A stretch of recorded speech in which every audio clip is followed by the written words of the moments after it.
I love you too. And welcome back to the Hoosier State. I want to thank Wayne LaPierre for his leadership.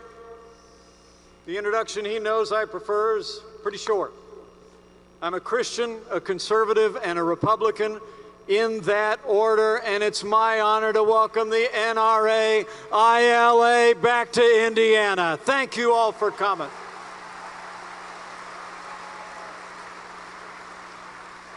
It really is good to be back with all the patriots of the NRA, men and women who stand on the ramparts of freedom, defending all the God-given liberties enshrined in the Constitution of the United States every day.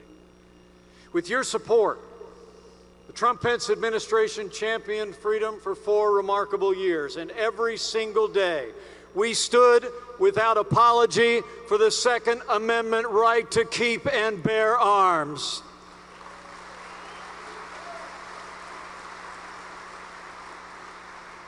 With your support, we achieved the lowest unemployment, the highest household income, the most pro-American trade deals, the most secure border, and we made the most powerful military in the history of the world, stronger than ever before. But maybe most important of all, we appointed conservatives to every court in the land, including to the highest court. We gave America a new beginning for the right to life.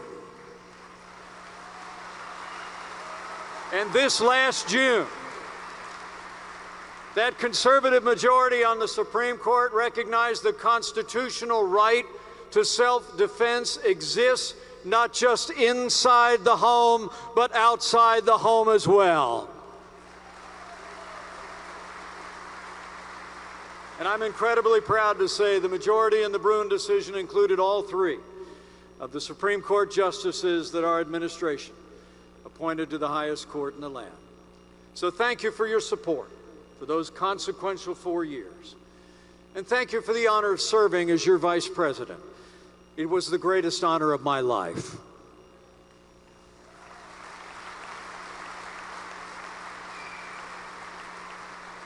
You know, my life has changed a lot since the last time I stood at this podium, standing before the NRA.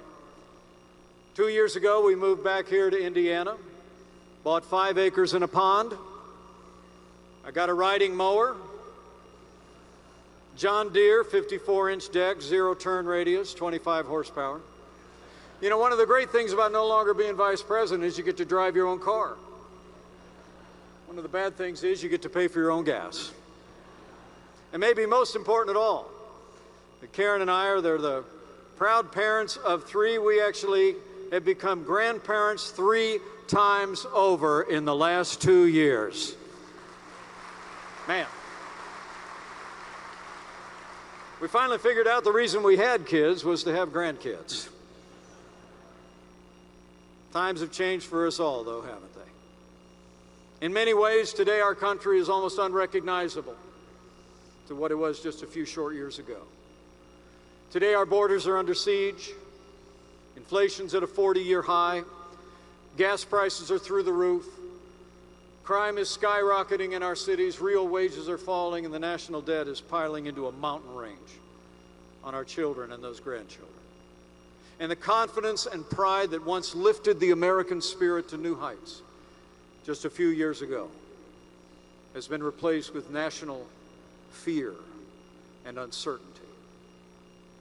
All across the country, a crime wave is wreaking havoc in our largest Democrat-run cities. Left-wing district attorneys are refusing to prosecute criminals, and left-wing politicians have slashed police funding and blanketed airways with incendiary rhetoric that fuels the chaos, endangers police officers, and threatens American lives. Well, I came here today before the NRA to say enough is enough.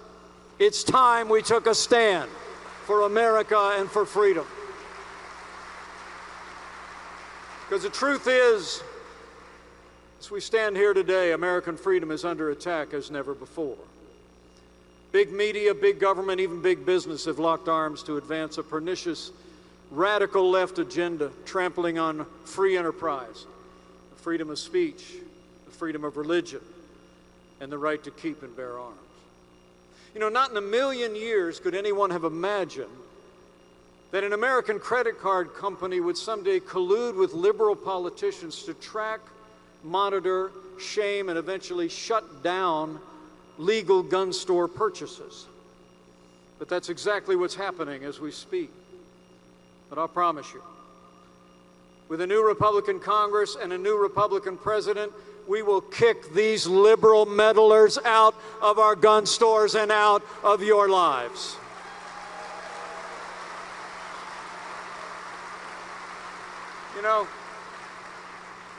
You know, the elites in Washington have never been more out of touch with the values of everyday Americans, and never more intent on imposing their agenda on each and every one of us.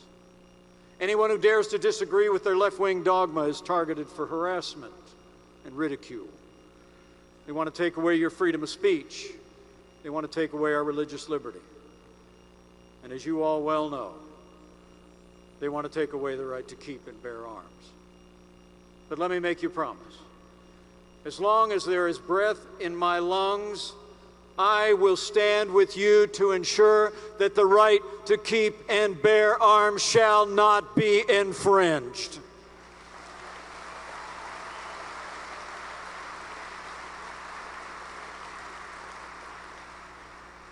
We gather today at this NRA ILA Leadership Forum in a very challenging time in our nation. In the wake of tragic violence that struck here in the heartland in recent days, at a Christian school in Nashville, Tennessee, and at a bank branch in Louisville, Kentucky. The Bible says that we mourn with those who mourn and grieve with those who grieve. And I know I speak with everyone here when I say that our hearts and our prayers are with all the families that suffered loss and injury in these unspeakable attacks. Ignoring the motivations of the trans activists who killed 3 children and 3 adults at that Christian school in Nashville, and ignoring the mental health challenges of the man who killed 5 people and injured 8 others in Louisville, President Biden and the Democrats have returned to the same tired arguments about gun control and gun confiscation. But we don't need gun control. We need crime control. We don't need lectures about the liberties of law-abiding citizens. We need solutions to protect our kids.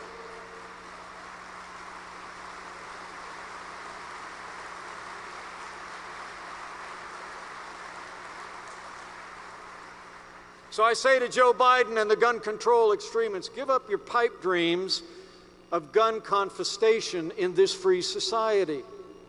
Stop endangering our lives with gun bans and stop trampling on the God-given rights of the American people every time tragedy happens. Instead, you could actually join us in doing things that would bring real solutions and enhance safety to America's families. You could take steps to end violent crime in our major cities. You could confront the scourge of mental health in this country that's claiming lives every year.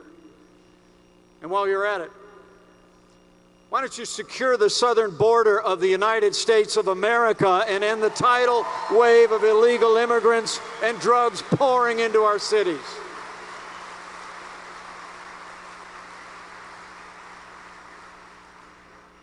You know, as a grandfather of those 3 little girls, I'm just going to tell you from my heart, I'm tired of it.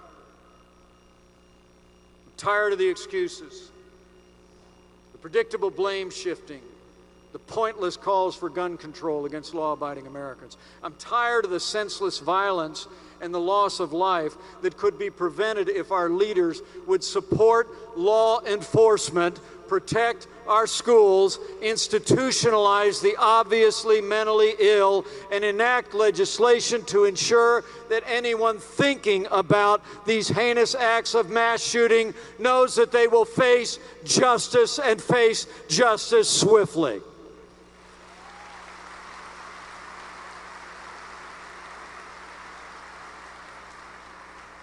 Those are real solutions. And it begins with electing leaders who will stand without apology with the men and women of law enforcement and end the defund the police movement once and for all.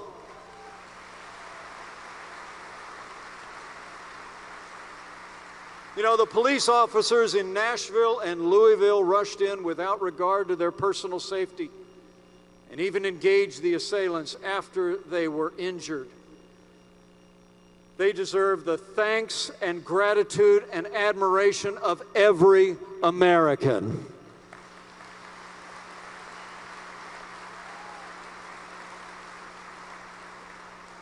So we need to support and back the blue. But secondly, with Joe Biden spending trillions of dollars on their liberal agenda, I think the time has come for leaders in our nation's capital to give every community in the country the funds to place armed resource officers in every public and private school in America.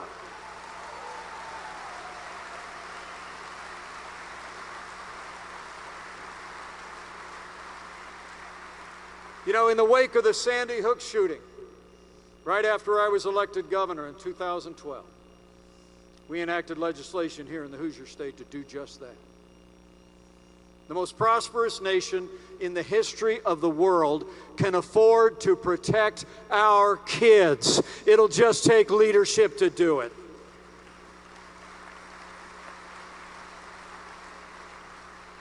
So stand with law enforcement, protect our kids.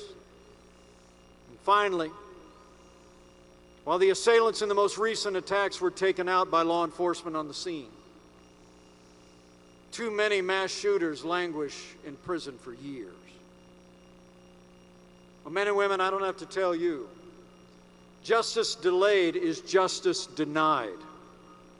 It's inconceivable to me that the shooter who killed 17 people at Marjorie Stoneman Douglas High School in 2018 is languishing in a Florida prison. I believe the time has come to institute a federal death penalty statute with accelerated appeal to ensure that those who engage in mass shootings face execution in months, not years.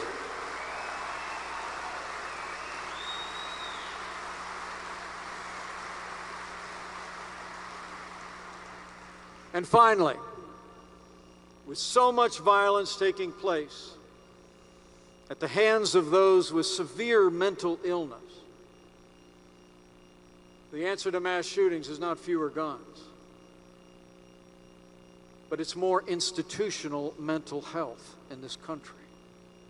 You know, in the 1960s, liberals emptied our psych wards only to fill our streets and ultimately our prisons with the mentally ill. Today, more than 20% of our prison population have serious mental illness. And the truth is, these people shouldn't be in prison because they never should have been allowed out on the streets to commit the crimes that they committed. You know, one of my last acts as governor of Indiana before I became your vice president was we broke ground here in the Hoosier State on the first new mental health hospital to be built in 30 years. Men and women, we have got to get back to institutional mental health care in this country. Families with someone who is struggling, a threat to themselves or a threat to others, have to have a place to send that family member other than the county lockup. We've got to rebuild institutional mental health care in America.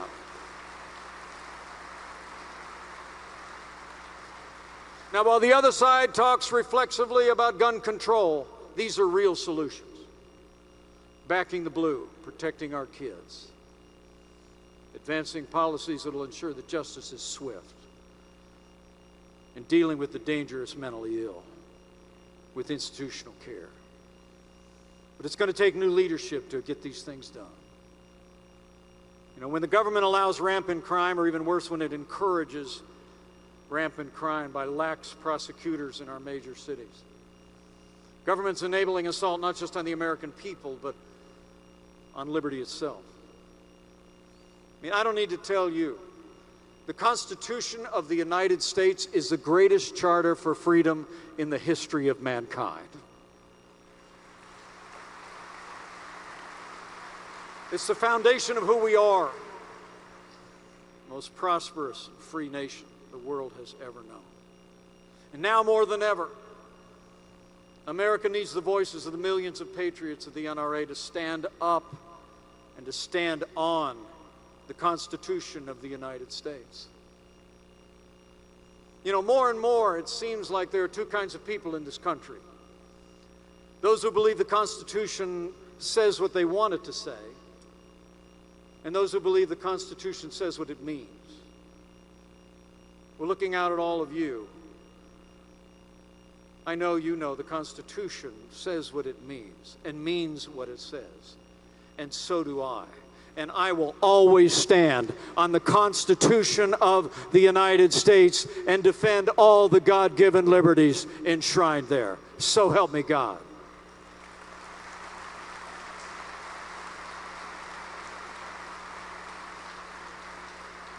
People aren't always going to understand when you make that stand. I don't have to tell people that defend the Second Amendment. Criticism may come. And so I'm here in closing just to urge you to stand your ground. In these challenging times, we need freedom-loving Americans everywhere. Stand your ground on the foundation of the Constitution of the United States. Stand your ground by continuing to educate this rising generation about the foundation of our freedom. Stand your ground by electing men and women at every level of government who believe in and will support and defend the principles enshrined in our nation's charter. And as you stand your ground in these troubled times for our nation, if you're inclined to bow the head and bend the knee, I encourage you to do that too. This country's in a lot of trouble. We need healing in America. We need to bring our nation together around our highest ideals. So as you go forth from this city and return to your homes, I encourage you to remember those ancient words, that if His people who are called by His name will humble themselves and pray and turn, He'll do like He's always done in the long and storied history of this country. He'll hear from heaven, and He'll heal this land, this one nation under God, indivisible, with liberty and justice for all. Thank you. Thank you for the honor of serving.